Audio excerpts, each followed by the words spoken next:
मंगलम भगवान वीरो मंगलम गौतमो गणी मंगलम कुंद कुंदाद्यो जैन धर्मोस्तु मंगलम सर्वमंगल मांगल्यम सर्वकल्याणकारकम प्रधानम सर्वधर्मानां जैनम जयतु शासनम जैनम जयतु शासनम।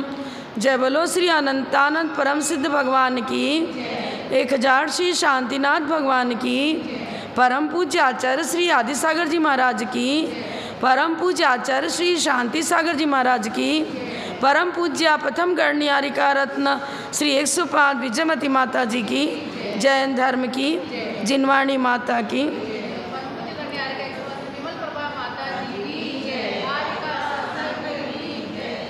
नमः श्री वर्धमानाय निर्धूत कलिलात्मने सालोकानां त्रिलोकानां यद्विद्या दर्पणायते।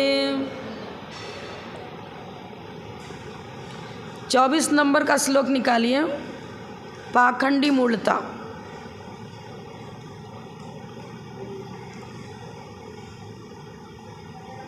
सग्रंथारंभ हिंसानां संसारावर्तवर्तिनां पाखंडिनां पुरस्कारो ज्ञेयं पाखंडी मोहनम।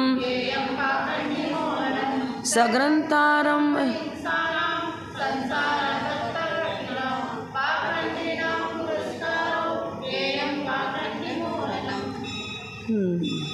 सग्रंथारंभ हिंसानाम। सग्रंथ का अर्थ है परिग्रह सहित, और परिग्रह किसे कहते हैं? मूर्छा परिग्रह। ममत्व भाव, ममत्व से यहाँ दर्शन मोहिनी और चारित्र मोहिनी दोनों लिया है, क्योंकि सच्चा साधु अर्थात गुरु की चर्चा चल रही है। इसका मतलब महाव्रती है, तो जो महाव्रती है वो दर्शन मोहिनी और चारित्र मोहिनी दोनों की चर्चा यहाँ आ जाएगी। दर्शन मोहिनी के उदय का सर्वथा अभाव, और चारित्र मोहिनी में अनंतानबंदी, अप्रत्याख्यान और अप्रत्याख्यान, 3 चौकड़ी के उदय का अभाव। अंतरंग और बहिरंग 2 प्रकार के परिग्रह की चर्चा आती है।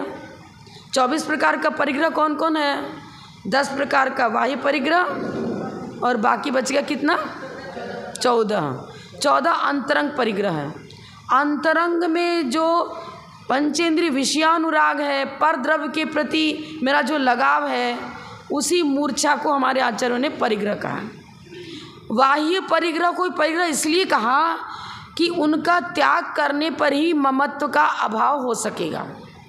यदि उनका हम प्रयोग करते रहेंगे, सोना चांदी हीरा मोती माटी वस्त्र आभरण रखेंगे, तो उसके बाद ममत्व रहेगा ही रहेगा। तो बाह्य चीज़ें ममत्व में निमित्त बनती हैं, कारण बनती हैं, इसलिए उनको परिग्रह कहा। जैसे मान लिया हमारे पास तो ऐसे बताया पीछी कमंडल शास्त्र, 3 चीज़ होना चाहिए अनिवार्य रूप से, दीक्षा के समय यही देते हैं। अब बात ये रही कि मान लो आर्य का दीक्षा हुई या चुल्ली का दीक्षा हुई, साड़ी देते हैं ना, लेकिन संस्कार तो महाव्रतों का पूरा करेंगे। हमारा सिद्धांत अनेकांत और स्यादवाद के ऊपर है। यदि स्त्री पर्याय है तो जिनेंद्र भगवान की आज्ञा है कि उनको सील के रक्षण के लिए 1 साड़ी मात्र परिग्रह रखना है। अब इस साड़ी मात्र को हमने स्वीकार किया, लेकिन यदि इसके प्रति मेरा ऐसा अनुराग है कि इस प्रकार बहुत सुंदर होना चाहिए, ऐसा होना चाहिए, उसके प्रति दिन रात उसी को संभालते रहना, कहीं इसकी सल ना आ जाए, गंदी ना हो जाए, ख़राब ना हो जाए, हर समय यदि मेरा उपयोग उसको संरक्षण और संभालने में लग रहा है, तो वो भी मूर्छा हो गई। लेकिन मेरा लक्ष्य है कि मुझे तो अपने शील की रक्षा करनी है, आंगों पांग को ढकना है, अपने ब्रह्मचर्य व्रत की रक्षा करनी है। इस भाव को लेकर कि यदि हम साड़ी रख रहे हैं, पहन रहे हैं, उसका प्रयोग भी कर रहे हैं, प्रयोग वो भी कर रहा है, हम भी कर रहे हैं, लेकिन यदि उसकी सुंदरता पर बहुत अच्छी क्वालिटी का कपड़ा होना चाहिए, बहुत अच्छा होना चाहिए, और हमारे लिए हमारे शरीर सौंदर्य का कारण बनना चाहिए, इस प्रकार की भावना है, तब तो वो पूरा परिग्रह है। आप भी मान लो श्रावक भी हो, ठीक है, श्रावक तो विवाहित है तो उसको टीकी भी लगाना है, मांग भी लगाना है, चूड़ियाँ भी पहननी है, पिचिया भी पहनना है, पायल भी पहनना है, वो सब कुछ करे, लेकिन उसका लगाव कितना है उस पदार्थों से। यदि किसी की एक अंगूठी भी गुम गई और उसके पीछे घर में महाभारत कर दिया, तुमने चुरा लिया होगा, उसने चुरा लिया, उसने कर लिया, तमाम महाभारत बन रहा है, तो फिर वो क्या हो जाएगा? महापरिग्रह। निर्मोहो मोहिने मुने बता रहे हैं कि गृहस्थ भी यदि निर्मोही है तो मोही मुनि की अपेक्षा श्रेष्ठ है। श्रावक को भी एक देश व्रत पालन करना है, उसको ही मूर्छा का परित्याग करना है। मुनिराज के लिए तो मूर्छा त्यागने योग्य है ही। हाँ, जिस चीज़ का हम प्रयोग कर रहे हैं उससे भी हमें गहरा लगाव नहीं रखना चाहिए। अरे इस शरीर को क्या सजाना, कितना भी इसको संभालो, मल मूत्र का पटारा है। आपने जलेबी खाई, कचौड़ी खाई, अच्छी वस्तु खाई, काजू खाया, किशमिश खाया, और जब निकलेगा वो तो मल मूत्र दुर्गंधित होकर के ही निकलेगा। शरीर तो नौ मल द्वार भय गिनकारी, 9 द्वार भय गिनकारी। हाँ भाई, 9 मल द्वार भय गिनकारी, सब घृणित वस्तु ही हो जाती है इसके संपर्क से। सबसे अधिक गंदा कोई पदार्थ है तो ये अपना शरीर ही है। इसलिए शरीर वैराग्य है। ममत्व का परित्याग किए बिना वो सन्यासी अर्थात साधु कहलाएंगे नहीं। क्या लिख रहे हैं? वास्तविक सन्यासी तो वही है जिसके ममत्व की मृत्यु हो चुकी है। शास्त्र में ऐसी लाइन आई है। जब पुरुष योगी बनता है तो सभी उसके सहयोगी बनते हैं। यदि आप योगी बनोगे तो मन आपका सहयोगी बनेगा, और यदि आप भोगी बनोगे तो मन आपको रोगी बना देगा। भोगों के प्रति अनुराग है तो वह अनुराग ही असाता के बंध का कारण बनता है और रोगों की सृष्टि हो जाती है। जो योगी हैं वो शरीर से ममत्व अब ये भी नहीं कह सकते हैं कि सर्वथा अभाव है। मैंने पहले ही बता दिया, अनंतान मंदी, अप्रत्याख्यान, प्रत्याख्यान, वरण, इन 3 कषाय की चौकड़ी के उदय का अभाव होना चाहिए। संजनन कषाय संबंधी, अब संजनन का अर्थ यही है, सम माने सम्यक, सम माने संयम, संयम के साथ साथ जो कषाय ज्वलित रहती है उसे कहते हैं संजनन। माने सकल संयम का घातक नहीं है, लेकिन अनंतान मंदी, अप्रत्याख्यान, प्रत्याख्यान, ये तो हमारे सकल संयम की घातक हैं। यथा योग्य होगा, अपने अपने गुण स्थान के अनुसार मूर्छा का अभाव दिखाएंगे। यदि असहज सम्यक दृष्टि है तो उसको अनंतान मंदी संबंधी मूर्छा नहीं रहेगी। यदि देशव्रती है तो उसको अनंतान बंधी भी गई और अप्रत्याख्यान, 2 कषाय से उत्पन्न होने वाला पर पदार्थ के प्रति लगाव नहीं होगा। मिथ्यात्व का तो अभाव जरूरी ही है। तो सग्रंथ, ग्रंथ का अर्थ परिग्रह होता है। अंतरंग परिग्रह कौन कौन से हैं? पहले तो मिथ्यात्व, फिर क्रोध, मान, माया, लोभ, 4 ही हो गए, 5 हुआ, और 9 कषाय, सब मिलाकर 14 हो गए। अब हास्य, रति, अरति, शोक, भय, जुगुप्सा, स्त्री वेद, पुरुष वेद, नपुंसक वेद, इनको 9 कषाय कहा। 9 का अर्थ होता है सहायक, माने कषायों को उभारने में ये बाह्य कारण बन जाता है। सुंदर रूप लावण्य को देखा किसी स्त्री के, और यदि उसके प्रति राग हो गया, वासनाएं जागृत हो गई, तो ये 9 कषाय भी तो संसार वृद्धि कारण बन रही है। स्त्री वेद, पुरुष वेद, नपुंसक वेद, फिर हास्य, रति, अरति को भी लिया। अब अचानक किसी को देखकर हंसी आ गई, और उस हंसी को देख करके वो तो कहना कि मेरे पर टॉन्टिंग कर रहा है, तो अरे मेरा अपमान कर रहा है, मेरा अनादर करने के लिए इसने मेरी हंसी करी है। यद्यपि आपने अनादर के लिए नहीं हंसा था, लेकिन उसका चिंतन तो निगेटिव बन गया ना, तो कलह को जन्म देने में ये कारण बन जाएगा। एक छोटा सा दृष्टांत, क्या हुआ, कोई गरीब परिवार था। अब उसकी पत्नी कहने लगी, देखो तुम कुछ भी कमा के लाते नहीं हो, पोषण कैसे हो, माँ बच्चों का पोषण करना है, अपने को भोजन तो चाहिए कम से कम। भोजन, आवास, वस्त्र, ये तो आवश्यक चीज़ें हैं, इनकी पूर्ति नहीं हो पा रही है। तो जाओ कहीं बाहर से कमा के लाओ, नहीं ला तो हमारे पियर में चले जाओ और उनसे कहना कुछ उधारा पैसा दे दें, बाद में हम चुका देंगे। अब क्या हुआ? ठीक है, वो योजना थी उसको मारने की, उसके मृत्यु की योजना थी, मारने की योजना थी उसकी। क्या हुआ? उसने कहा चलो हम चलते साथ में, तुमको कुछ ना कुछ अपने माता पिता से पैसा दिलवा देंगे, फिर अपना रोज़गार चलेगा। तो रास्ता में पैदल गया, भाड़ा को पैसा भी नहीं, बस के लिए कुछ भी नहीं, तो पैदल जा रहे थे। बीच में कुआं मिला, प्यास लगी, चलो अपन पानी पी लें। बाल्टी डाली, पानी खींचा, जब बाल्टी से पानी खींच रहा था ना तो धक्का दे दिया और अपने चली आई, लौट आई अपने। उसको कमाता नहीं कुछ, इसको और खिलाना पड़ता है, हम कहाँ तक मजदूरी करेंगे, हम कहाँ तक कमा के लाएंगे, कितना क्या करेंगे। उसका लेकिन कुछ पुण्य था। तुरंत दूसरा आदमी कोई पानी भरने के लिए आया, उसने देखा आवाज़ लगा रहा है तो जल्दी छटपड़ा रहा था, उसको जल्दी से रस्सी के सहारे ऊपर निकाल लिया। जान तो रहा था कि पत्नी ने मुझे गिराया, लेकिन करे क्या। अब चला व्यापार के लिए, कुछ ना कुछ धंधा किया उसने। तो उसके पास कुछ जो सामग्री खाने पीने की थी वो ऊपर कुएं पर तो छोड़ दिया, जो भी जैसा रहा वो उसके पास रहा, या बंधा हुआ रह गया, साथ में आ गया। उसने किसी मुनि महाराज को आहार भी दिया और किस सेठ के यहाँ व्यापार भी करने लग गया। पुण्य इसका बढ़ा। अब सोचने लगा मेरे पास तो अब इतने पैसे हो गए कि अपने गृहस्थी चला सकता हूँ। चलो पत्नी ही तो है, गिरा दिया अपने कुएं में तो कोई बात नहीं है, चलो लौट के चलना चाहिए, घर संभालना चाहिए, बच्चों के प्रति अनुराग जागृत हो गया तो आ गई। अब क्या हुआ, सास बहू में लड़ाई हो गई, बेटा भी तो विवाहित था ना। एक दिन लड़ाई हो गई। अब एक दिन दोनों लड़ रहे थे सास बहू, तो अचानक किसी से पता चल गया कि इसने इस तरह से, तो बहू ने कह दिया अरे तुम वही तो हो जो अपने पति को भी नहीं छोड़ा, तुमने कुएं में गिरा दिया था, मेरे से क्या शांति, मेरे साथ क्या शांति से रह पाएगी तू। तो दिमाग उसका तो घबरा गया, बहुत दुखी हुई सास कि इसको कैसे मेरा भेद मालूम हुआ।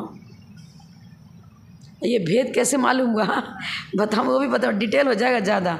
वो क्या, बहू जो ना खाना परस रही थी, बेटा की बहू खाना परस रही थी।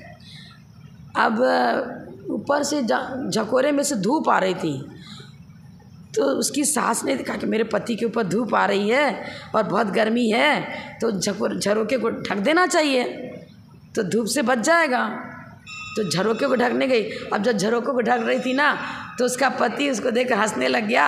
एक समय तो इसने कुएं में गिरा दिया था और एक समय आया तो मेरे को धूप लग रही है तो ममत्व जागृत हो रहा है और झरोका ढकने को गई है।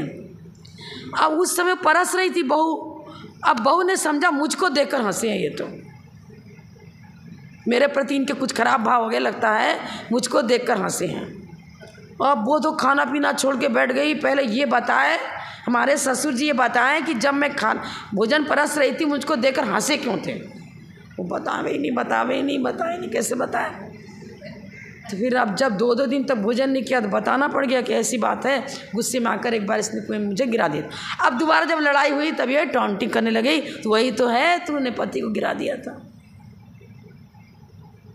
अब क्या हुआ, सब अपने अपने काम पर चले गए। सास ने क्या किया, रस्सी उठाई, ऊपर छत पर गई, फांसी लगा लिया। अब जब ससुर जी बाहर से आए तो देख रहे हमारी पत्नी तो है ही नहीं, कहाँ गई। हमें क्या मालूम, देखो कहाँ गई, ऊपर गई होगी, कहाँ, क्या पता, दोनों में तो लड़ाई हुई थी। ढूंढे ऊपर छत पे पहुँचा देगा तो फांसी। और ये ख़त्म हो गई, मैं जिंदा रह के क्या करूँगा। उसने भी अपनी हत्या कर ली। अब जब बेटा आया देखता है कि मेरे मम्मी पापा तो है ही नहीं, कहाँ गए, तुम ढूंढो तुम्हारे मम्मी पापा को, मैं क्या जानूँ। देखा घर में चारों तरफ, ऊपर गया, मेरी माँ बाप की हत्या हो गई।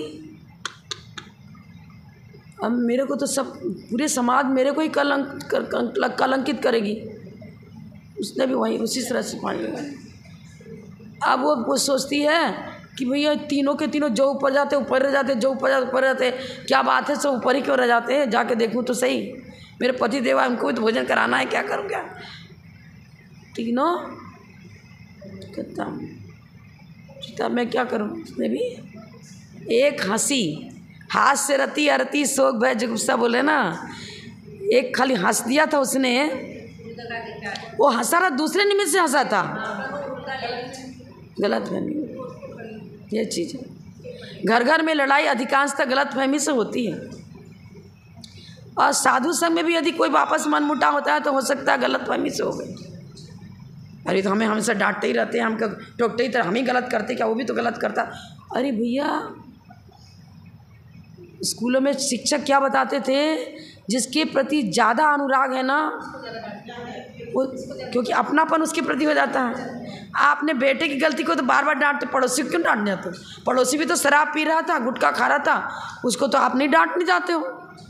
और बेटे ने गलत किया, तो अरे इसकी गलत आगे आदतें इसकी गलत ना हो जावें, इसके जीवन में शील संयम सदाचार रहना चाहिए, दोष नहीं पनपना चाहिए।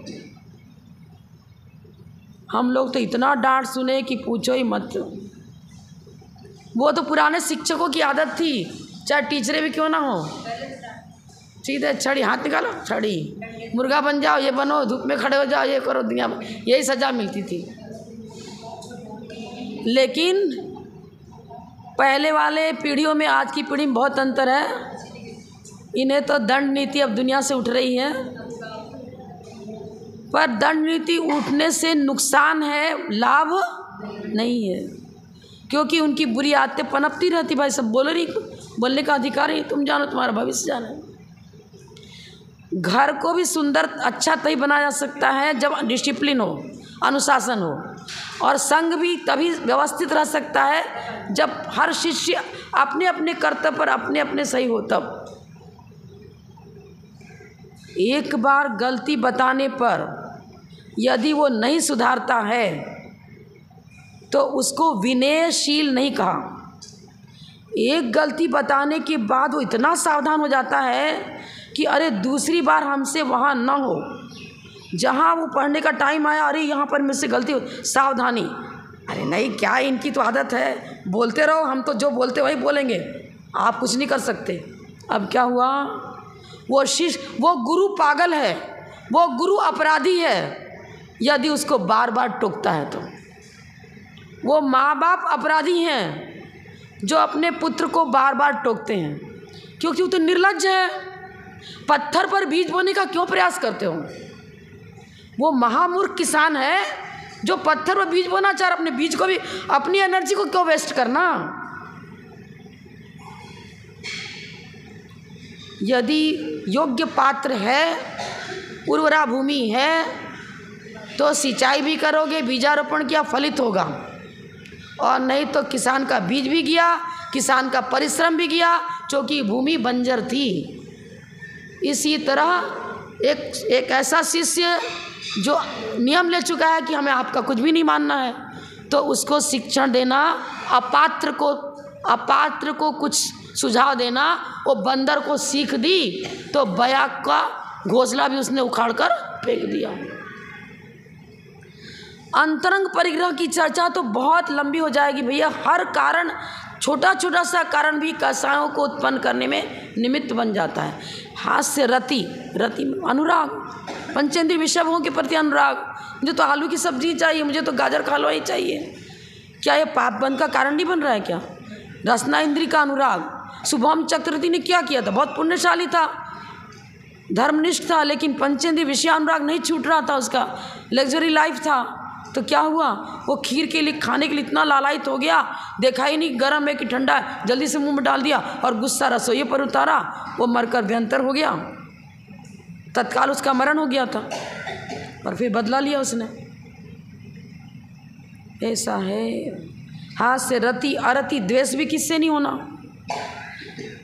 द्वेष का मतलब उसको नीचा दिखाने की भावना। क्रोध द्वेष का कारण भी बन सकता है, क्रोध हित का कारण भी बन सकता है, क्रोध धर्म के उत्थान का कारण भी बन सकता है, क्रोध धर्म की हानि का कारण भी बन सकता है। क्रोध मान माया लोभ को अंतरंग परिग्रह में लिया ना। कभी कभी ऐसा होता है ना कि बच्चे तो खूब खेलते रहते, खूब उद्दंडता करेंगे, आ जाते हैं कि टीचर जी आ गए, जल्दी से दौड़ करके अपनी अपनी जगह पर बैठ जाएंगे सब साथ। डर भी अनुशासन का कारण बन जाता है। और क्रोध, तो बहुत डांट पड़ी भैया, कल से तो हम पाठ याद करके आएंगे, सबके बीच में मेरे को ऐसे डांट देते हैं, तो चाहे जिसके पे अपमान कर देते हैं, अरे यहाँ तो टीचर जी सही नहीं है। आप दिन कथा सुनाई थी ना हमने, पांचों पांडव स्कूल में पढ़ रहे थे, द्रोणाचार्य जी ने एक श्लोक लिख दिया। क्या लिखा? क्रोधो मूल मनर्था नाम तस्मात् क्रोधम विवर्जित। क्रोध समो न रिपु, ऐसे करके, क्रोध समो रिपु नास्ति, क्षमा समो बंधु नास्ति, क्रोधो मूल मनर्था नाम तस्मात् क्रोधम विवर्जित। इस तरह का सब्जेक्ट था जो भी।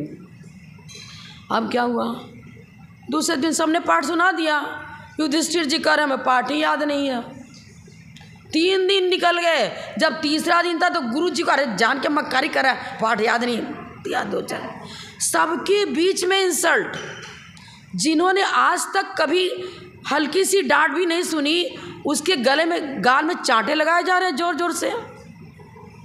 इतने बीच लोगों के बीच में वहाँ उनका अपमान हो रहा है, लेकिन फिर भी रोष तोष।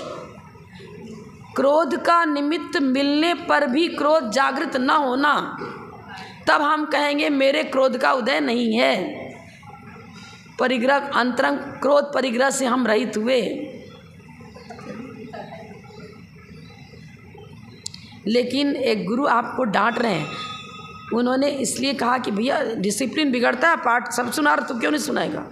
गुरु के मन में कोई अहित की भावना नहीं थी, तो उन्होंने शिष्य को मारा, तब भी वो पाप का बंध। हमारे यहाँ नए विवक्षा है ना, वक्ता के अभिप्राय को, मेरा कोई व्यक्ति उसका अभिप्राय कैसा है, यदि पर के हित की भावना है तो पाप का बंधन का कारण नहीं बनेगा, और स्वपर हित की भावना है, स्वपर हित की भावना है तो पाप का बंध का कारण नहीं बनेगा, अहित की भावना है तो पाप के बंध का कारण बनेगा। वक्ता के अभिप्राय के अनुसार व्यक्ति का कैसा अभिप्राय है, दूसरे के हित के उत्थान की भावना है अथवा नहीं है, उसके अनुसार से ही परिग्रह की चर्चा होगी। क्रोध, मान, माया, लोभ, ये सब कितने कितने अंश में पनप रहे हैं। अनंतान बंदी सहित हैं तब तो सर्वथा हे तत्व हो गया। अप्रत्याख्यान कसाय सहित है तो कथनचित हे भी, कथनचित उपादेय भी। अब मान लिया कि बेटे को किसी को शुगर की बीमारी हो गई या कुछ हो गया है, अब डॉक्टर ने कह दिया इसको गुड़ नहीं देना है, शक्कर नहीं देना है, मीठी चीज़ नहीं देना है। वो तो झूठ बोल रहे हैं, उसकी माँ झूठ बोली, अरे मैं क्या करूँ, जलेबी बनाई तो थी, सब खत्म हो गया ही नहीं, रसगुल्ला बनाया तो था है, लेकिन छिपा के रख दिया, इसको नहीं देना है क्योंकि इसकी बीमारी। झूठ बोल रहे, छिपा के रखना, चोरी भी हो गई, छिपा के रखा, सभी कर रहे हो। हाँ, उसका मन भी दुख रहा तो हिंसा भी हो रही है। नहीं, कोई पाप नहीं है। आरोग्यता की दृष्टि है, इसको आरोग्यता बनी रहे। जो अपथ्य है उसको नहीं देना है। सब पूरी कचौड़ी खा रहे हैं, लेकिन एक बच्चा बीमार है, उसको टाइफाइड था, मूंग की दाल का पानी बता दिया तो माँ कह रही नहीं बेटा तेरे को नहीं देंगे। किडनी खराब थी, हमने बाड़नगर में देखा, उसके बच्चे को प्यास, इतनी भयंकर प्यास लगी, पानी नहीं पिलाते थे, ओठ पर पानी ऐसे लपेट देते, गीला कर देते ओठ, बस इतना ही। कितनी वेदना सहन कर रहा है, माँ अंदर से दुखी हो रही, लेकिन उसको प्यास लगने पानी मांग रहा, नहीं दे रही है तो क्रूरता नहीं है, क्रूरता नहीं है। ये कि किडनी है ऐसा फिर मृत्यु को प्राप्त हो जाएगा तो क्या मतलब। बेटा मेरे पास है तो सही, नहीं देते पानी उसको। कितनी कितनी चीज़ें बहुत बारीक देखनी पड़ेगी। सग्रंथारंभ हिंसा, आरंभ किसे कहेंगे, सावध योग, जिससे पाप का बंध होता है। ऐसी अपनी घर गृहस्थों की जो हम क्रियाएं करते हैं, दुकान वगैरह में सफाई वगैरह कर रहे हैं, लेकिन उससे पाप का बंध होता है, हो गया आरंभ। मन वचन काया की उन क्रियाओं को आरंभ कहेंगे जो पाप का बंध कराने में कारण बनती हैं। हिंसा की प्रमत्त योगात प्राणो प्रपणम हिंसा, आप समझ ही रहे हो, प्रमाद पूर्वक। तो बाह्य परिग्रह हो या अंतरंग परिग्रह हो, अपने अपने गुण स्थान के अनुसार सारी चर्चाएं चलेंगी। मुनिराज हैं तो उनको बाह्य सब प्रकार के परिग्रह का पूरा त्याग है, और मात्र संजरण कषाय का उदय है, वो उनके संयम का घातक नहीं है। उसको छोड़कर अन्य परिग्रह यदि उनके अंदर पनप रहे हैं तो उनको छठा गुण स्थान वर्ती या सातवां गुण स्थान करके वो भावलिंगी मुनि नहीं है। भावलिंगी मुनि है वो तो हमारे नमस्करणीय हैं, हमारे लिए श्रद्धेय हैं, पूजनीय हैं। लेकिन जो विधर्मी, अब इनका तो हमें समझ में नहीं आया, लेकिन जो विधर्मी खेती बाड़ी भी कर रहे हैं, उनके साथ पत्नी भी हैं।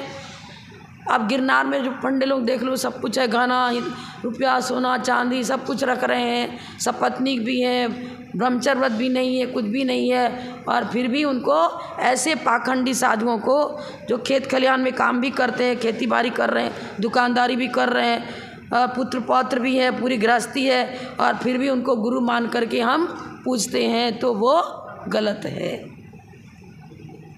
ये है, ये लिख रहे हैं,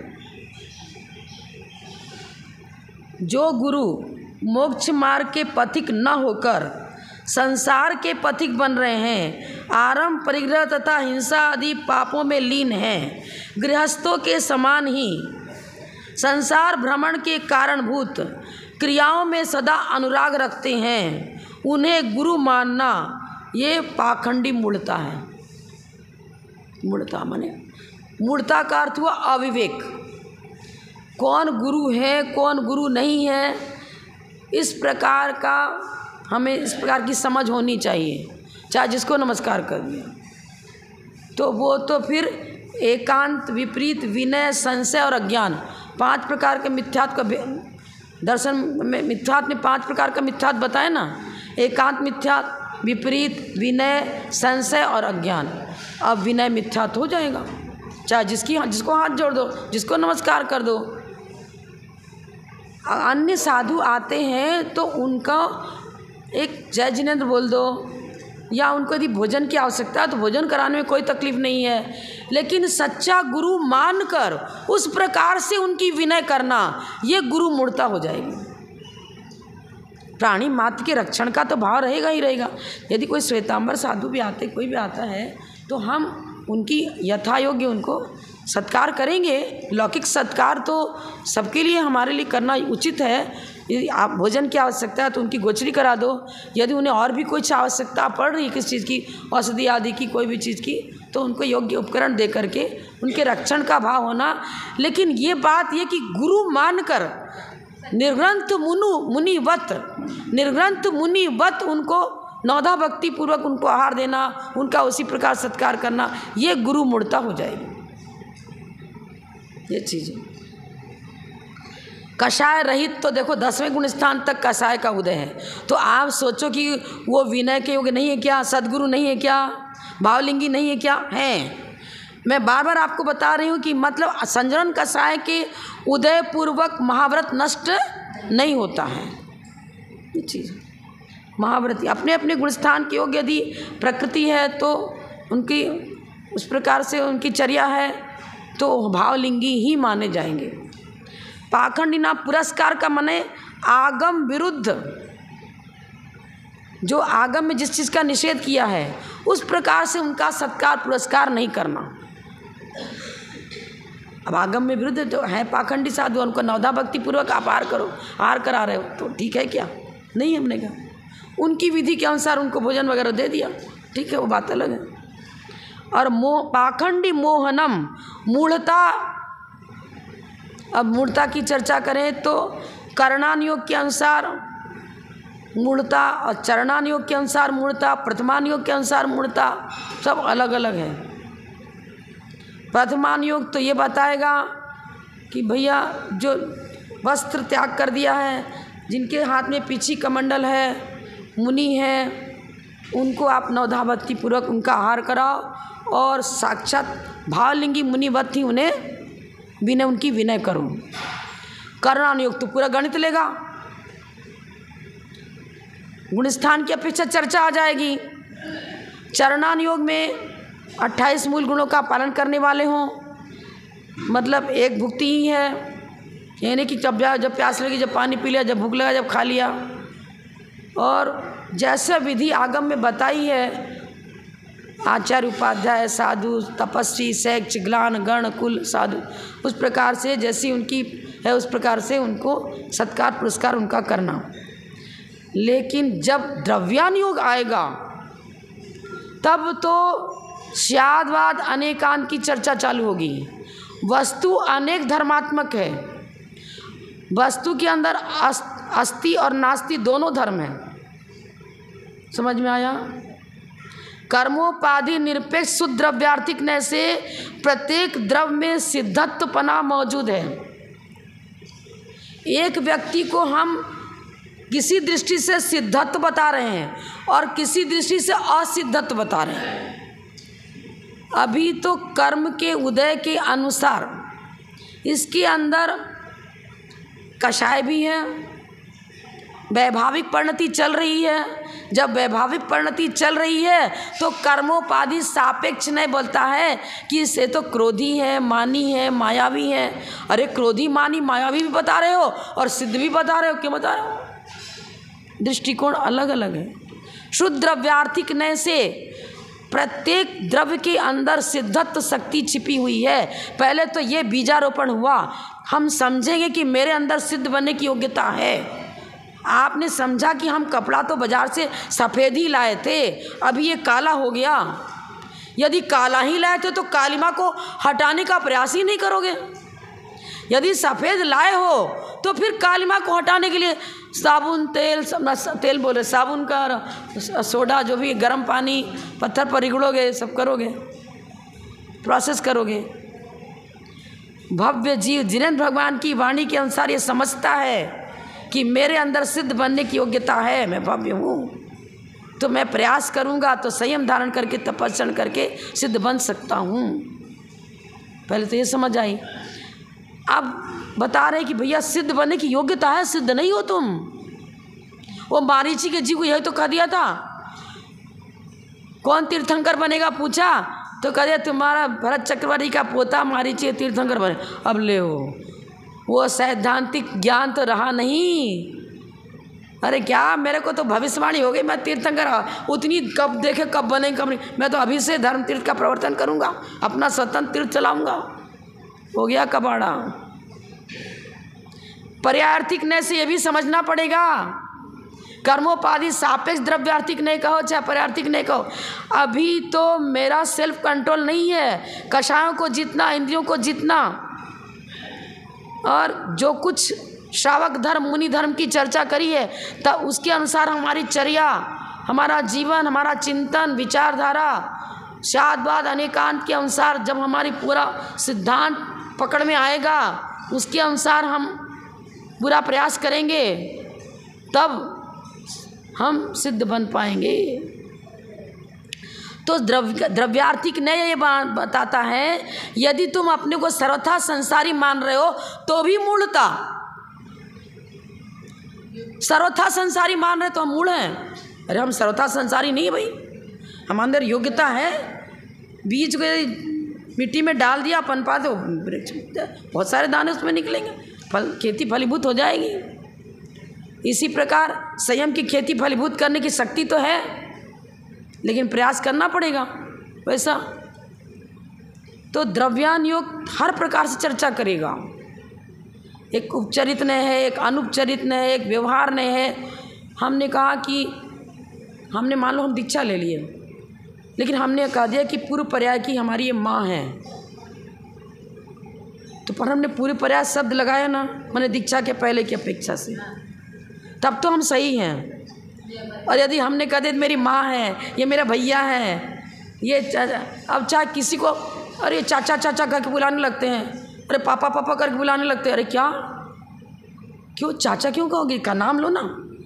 हमारे समय क्या है, गज्जो भैया माता जी बड़े तो उनको चाचा चाचा बोल, अरे क्यों, ये हमारे पाप बंद का कारण बनेगा। कैसी रिश्तेदारी, कौन चाचा कौन काका कौन पिता कौन क्या। नए अपेक्षा से चर्चा करेंगे तो सम्यक दृष्टि, और नए अपेक्षा नहीं लगाई और चर्चा कर ले तो मिथ्या दृष्टि। सब नए अपेक्षा ला कर चर्चा करनी पड़ेगी पूर्व अपेक्षा से। सही समझ में आया?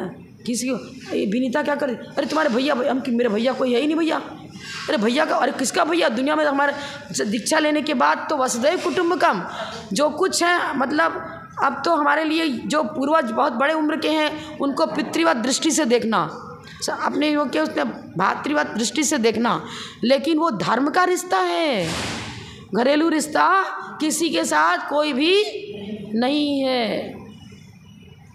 थोड़ी थोड़ी सी त्रुटि भी संसार समुद्र में डुबाने में कारण बन सकती है। वचनों को भी संभालना पड़ेगा, चिंतन को भी संभालना पड़ेगा, वाणी को पूरा संभालना पड़ेगा, आचरण भी संभालना पड़ेगा,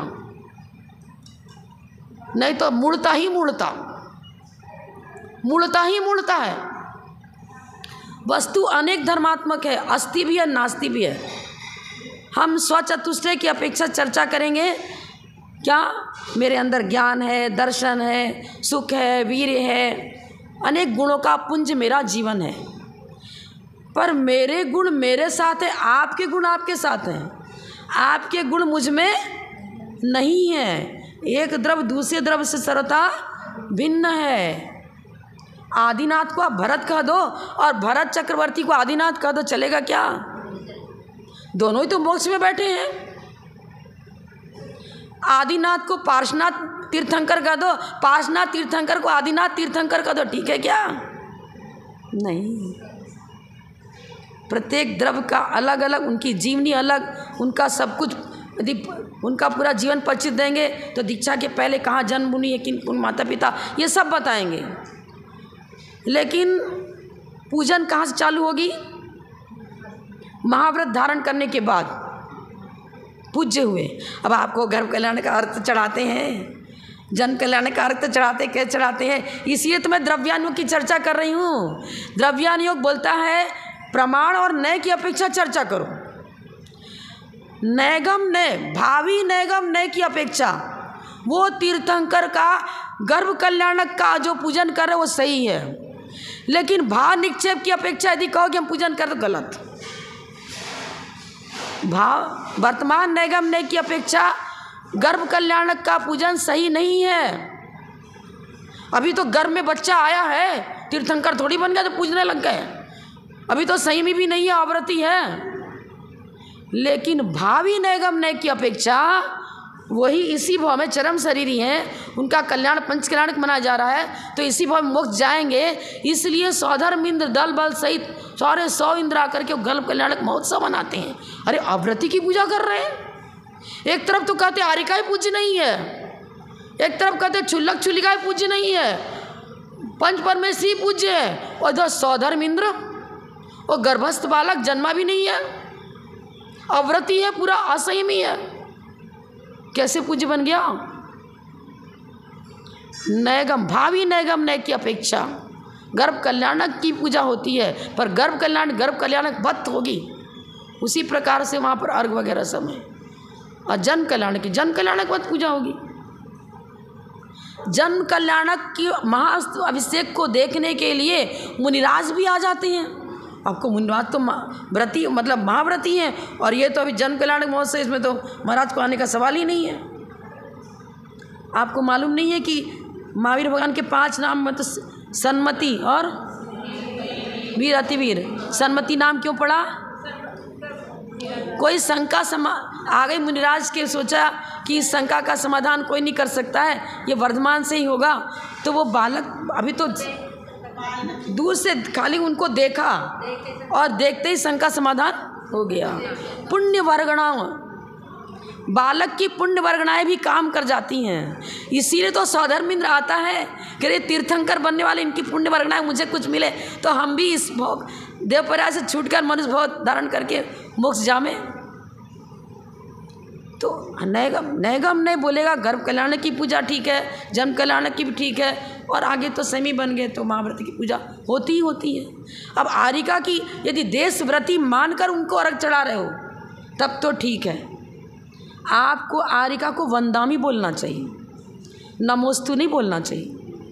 वंदामि। मुनिराज को नमोस्तु बोलना चाहिए। अब ना समझ से नमोस्तु बोल दिया, लेकिन अभिप्राय में कुछ ऐसा नहीं है, मुनिवत सत्कार करें ऐसा नहीं है, तो चलो ठीक है नमस्ते, लेकिन प्रयास यही करना चाहिए कि जैसा हो। अब क्या करते हैं लोग, वंदामि बोलने नहीं आता है और बुंदेलखंड में खास करके उच्चारण उनका कहीं सही नहीं होता है, तो हम करें ना 50% लोग बंदनामी कोई बदनामी बोल, कोई बंदनामी बोल रहा है। अरे बदनामी क्यों, हम तुम्हारे पर नवधा भक्ति, तुम तो बदनामी बोल रहे हो, तो मैं बदनामी कराने के लिए तुम्हारे घर जाऊँ क्या?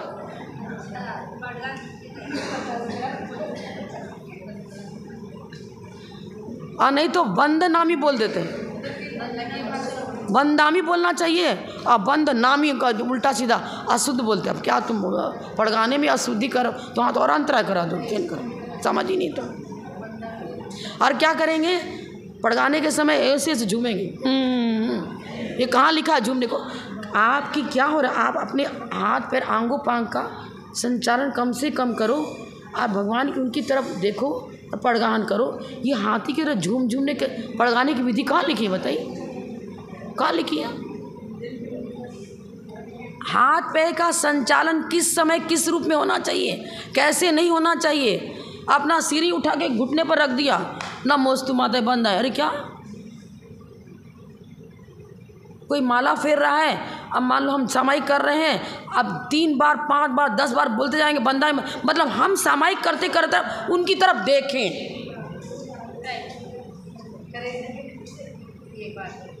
पहले तो सामायिक में जो बैठा हुआ है, ध्यानस्थ बैठा है, उसको बोल करके भी हूँ करके भी डिस्टर्ब नहीं करना चाहिए, बोलना ही नहीं चाहिए।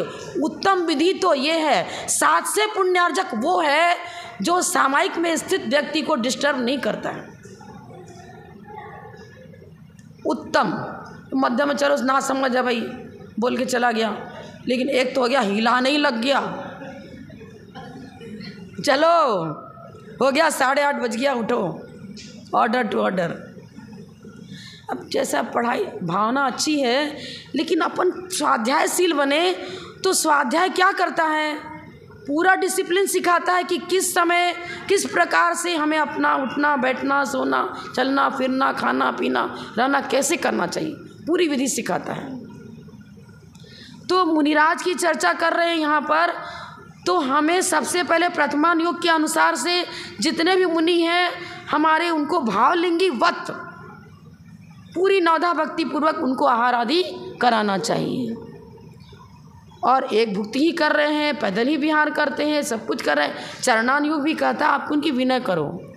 करुणान योग कहता है भाई अवधि ज्ञान हो, मना परे ज्ञान हो तो जान लो कि कौन सा गुण स्थान है, और नहीं है तो श्रद्धा आज्ञा सम्यक्ति। लेकिन द्रव्यान योग तो कहेगा यही गुरु नहीं है, गुरु की नवधा इसलिए करते हो बंदे तद्गुण लब्धे, अपने अंदर छिपे हुए गुरुत्व को, अपने अंदर छिपे भगवत शक्ति को प्रकट करने के लिए हम मुनिराज आपको आहार दे रहे हैं, आपकी विनय कर रहे हैं, आपकी परिचर्या कर रहे हैं, आपके पास स्वाध्याय करने इसलिए आते हैं, आपको खुश करने के लिए नहीं, आपका प्रचार प्रसार करने के लिए नहीं है, आपका जगह जगह स्टिकर लगाने के लिए नहीं, ये मेरे गुरु ये तेरे गुरु, ये पूज नहीं, इसलिए नहीं। जिस जिस गुरु के अंदर जो जो गुण, जिनसे जो मिल जाए उन सभी से सब कुछ लेने के लिए। ये मेरे दीक्षा गुरु है तो इनके तो सब बात मानेंगे, ये मेरे दीक्षा गुरु तो इनकी कुछ नहीं मानेंगे। ये तो पहले गुण स्थान तक पहुंचा देगा आपको। बड़े माता जी तो ये बताती, छोटे बच्चे से भी यदि कुछ सीख मिलती है तो उससे ले लो। वो रावण मरणासन पड़ा था, क्या हुआ, पहले तो सिर के पास जाके खड़ा हुआ, तो रावण सिर के पास खड़ा है, क्या विनयशीलता है, इसको क्या सिखाऊं कुछ। जब चरणों के पास आया तो कुछ अपनी जो उसकी बात नीतियाँ थी वो सिखाई, उसको बताया, आया। तो भैया गुरु के पास जितना अधिक विनयशीलता होगी, वो गुरु के अपने आप आपके प्रति अनुराग जागृत होगा और सब कुछ उलेड़ कर आपको दे देंगे। लेकिन तुम ऐसा क्यों करते हो, ऐसा, अरे गुरु को डांटना चालू कर दिया भैया, तब क्या हो जाएगा। वो द्रोणाचार्य जब विद्या नहीं सिखाई एकलव्य को, एकलव्य नाराज नहीं हुआ, और उनके प्रति उसने विनय माइनस भी नहीं किया। मेरे को तो विद्या आपसे ही लेनी है, और मूर्ति बना ली, और मूर्ति बना करके पूरी धनुर्विद्या जो अर्जुन साक्षात द्रोणाचार्य से प्राप्त करता था, उसने सारी विद्याएं मूर्ति से प्राप्त कर ली। ये है प्रकृष्ट विनय। विनयम नयति कर्मलमिति विनय, कषायेन्द्रिय विनयनम विनय। कसाय जागृत नहीं हुई एकलव्य की कि हम मुझे नहीं सिखाते, इतना जाति पात की व्यवस्था रखते, इतना ये करते। कषायेन्द्रिय विनयनम, कसाय को भी जीतना, इंद्रियों को जीतना। ये परिभाषा भगवती आराधना सर्वार्थ सिद्धि में ये परिभाषा बताते हैं। कषाय और इंद्रियों पर जीतने की कला आ गई तो आप विनयशील हो। कोई विनयशील नहीं, ये मेरा, ये तेरा, ये मेरे ग्रुप का है, तेरे ग्रुप का, ये महिला मंडल मेरा, तो इसके हमारे प्रोग्राम में तो हम जाएंगे, उनके महिला मंडल कार्यक्रम में तो नहीं जाएंगे। अरे जहाँ से कुछ अच्छा प्रोग्राम हो रहा है, अपनी विशुद्धि बढ़ रही है, अपने कुछ अच्छा सीखने को मिल रहा है, सब जगह जाना है अपने को। तो गुण ग्राहकता ये है सम्यक दृष्टि के लक्षण। तो क्या बता रहे हैं, जो परिग्रह सहित हैं, आरंभ उद्योग में लगे रहते हैं, जिनसे अपने गुणस्थान की भी हानि होती है, ऐसे हिंसात्मक कार्यों में संलग्न है, खेती बाड़ी आदि में, संसार आवर्त, आवर्त माने वो भंवर पड़ता है नदी में, समुद्र में, और भंवर के बीच में कोई आ गया तो नीचे नीचे घुसता चला जाता है। तो इसी प्रकार संसार मतलब पाखंडी मूढ़ता, जो जिस रूप में विनय करने उनकी इसी प्रकार विनय करो। यदि उल्टा सीधा करा तो संसार भंवर में डुबाने का वो कारण बन जाएगा। पाखंडी नाम पुरस्कारो गेयम पाखंडी मोहनम, इसी को पाखंडी मूढ़ता कहते हैं। समझो गुणस्थान के अनुसार उनके जिससे जो प्राप्त हो जाए। किसी का चारित्र अच्छा हो, चाहे तपस्या उपवास आदि अच्छा कर लेता है, किसी से उपवास वगैरह तो नहीं हो पाता है, बाह्य तप नहीं होता है, लेकिन अंतरम तक उसका अच्छा है। किसी का ज्ञान अच्छा है तो उससे ज्ञान ले लो, किसी की चर्या बहुत अच्छी तो उससे कुछ सीख लो, ऐसी सीख लो। सम्यक दर्शन में भी बता दिया। अभी हम लोग नए चक्र पढ़ रहे थे, उन्होंने बताया द्रव्यार्थिक न्याय से सम्यक दर्शन किसे कहते हैं, कर्मोपाधि निरपेक्ष द्रव्यार्थिक न्याय से सम्यक दर्शन किसे कहते हैं, कर्मोपाधि सापेक्ष से किसे कहते हैं, उपचरित न्याय से सम्यक दर्शन क्या, अनुपचरित न्याय से सम्यक दर्शन क्या, इतना बताया। जो आप भगवान की पूजा आदि करते हो, देव सात गुरु की विनय करते हो, वो उपचरित न्याय से सम्यक दर्शन की परिभाषा है। और कर्णान योग से सम्यक दर्शन की परिभाषा आपने यदि अनंतान बंदी और 5 या 7 प्रकृति की छपड़ा करी है तो आप क्षायिक सम्यक दृष्टि हो, चोपसम किया है तो चोपसम सम्यक दृष्टि हो, उपसम किया है तो उपसम सम्यक दृष्टि हो। और ऐसा व्यक्ति जिसके कि मिथ्यात्व का उदय चल रहा है, लेकिन देव सात गुरु की बराबर भी नहीं करता, खूब आहार देता है, खूब भक्ति करता है, खूब वैयावृत करता है, और वो तो बोल रहे आपका पहला ही गुण स्थान है, सम्यक दृष्टि हो ही नहीं। क्योंकि अंतरंग का कारण तो हटाया नहीं, अंतरंग में जो बाधक कारण था मिथ्यात्व उसको हटाया नहीं। उपचार तो उपचार होता है। घी का घड़ा कर दिया, क्या घी से घड़ा बनाया था क्या? घी उसमें रखा है इसलिए घी का घड़ा कहा। समझ में आया? आप देव सात गुरु की खूब वैयावृत करते हो, खूब सेवा करते हो, विनय करते हो, हम तुम्हारे हाथ तो जोड़ते हैं पर आपकी आज्ञा का पालन नहीं करेंगे। आहार दे देंगे, जो पेंसिल चाहिए, पेन चाहिए, पुस्तक चाहिए, सब ला कर दे देंगे, प्रभावना करा देंगे, आपका बैनर लगा देंगे खूब। लेकिन महाराज मैं ना तो रात्रि भोजन छोड़ूंगा, ना मैं आलू प्याज छोड़ूंगा, मैं तो कुछ भी नहीं छोड़ूंगा। आज्ञा पालन नहीं किया तो की गई वैयावृत गुण स्थान को नहीं बढ़ा पाएगी, और जब तक गुण स्थान नहीं बढ़ा मिथ्या दृष्टि का लाएगा वो। तो उपचार विनय तो उपचार विनय है। भाई किसी ने हरा ड्रेस पहना था, अरे वो हरे ड्रेस वाले को बुलाना, और फिर बाद में तो सफ़ेद पहन लिया, तो क्या व्यक्ति बदल गया क्या? उपचार तो लोक व्यवहार चलाने के लिए किसी का नाम महावीर रख दिया, किसी का नाम अजित रख दिया, किसी का नाम आदिनाथ रख दिया। समझ में आए ना? उपचार विनय निश्चय का साधक है तो परमोपयोगी है। उपचार विनय, भगवान की देव सात गुरु की भक्ति करते हैं, उपचार विनय यदि निश्चय का साधक है तो परमोपयोगी है। यदि निश्चय का साधक 1% भी नहीं है तो अकिंचित कर अर्थात कुछ भी लाभदायक नहीं। अकिंचित कर कुछ भी लाभदायक नहीं। मोक्ष मार्ग में लाभदायक नहीं है, स्वर्ग पहुंचा देगा, भोगभूमि पहुंचा देगा। आपने मुनिराज को सुख साता पहुंचाई तो आपको सुख साता की सामग्री भोगभूमि मिल जाएगी। आपने किसी को सुख साता पहुंचाया तो सुख साता की सामग्री भोगभूमि मिल जाएगी। लेकिन मोक्ष मार्ग में तो अभी विपरीत दिशा मिथ्या सम्यक भी नहीं हुआ। हर नए से अलग अलग समदर्शन की परिभाषा, उपचरित से क्या, अनुपचरित से क्या, व्यवहार नय से क्या, निश्चय नय से क्या, द्रव्यार्थिक नय से क्या, परार्थिक नय से क्या, बाल की खाल सब में। ये जैन फिलॉसफी सुमेरु पर्वत की जड़ को हिलाना कठिन है, देखना कठिन है, ऐसे ये है। समझ ज़्यादा हो पाखंडी मूर्ता कुछ तो समझ में आया कि नहीं? थोड़ा बहुत तो आया होगा। अब क्या करें, वैसे जब विशुद्ध सागर महाराज जी है ना, वो बहुत इसमें ले जाते हैं नए और प्रमाण है नीचे। अब उसी तरह से मेरा भी चिंतन है तो गहरा चला जाता है। ठीक, समझने वाले को जितना समझ में आया, कहानी भी तो सुनाई थी।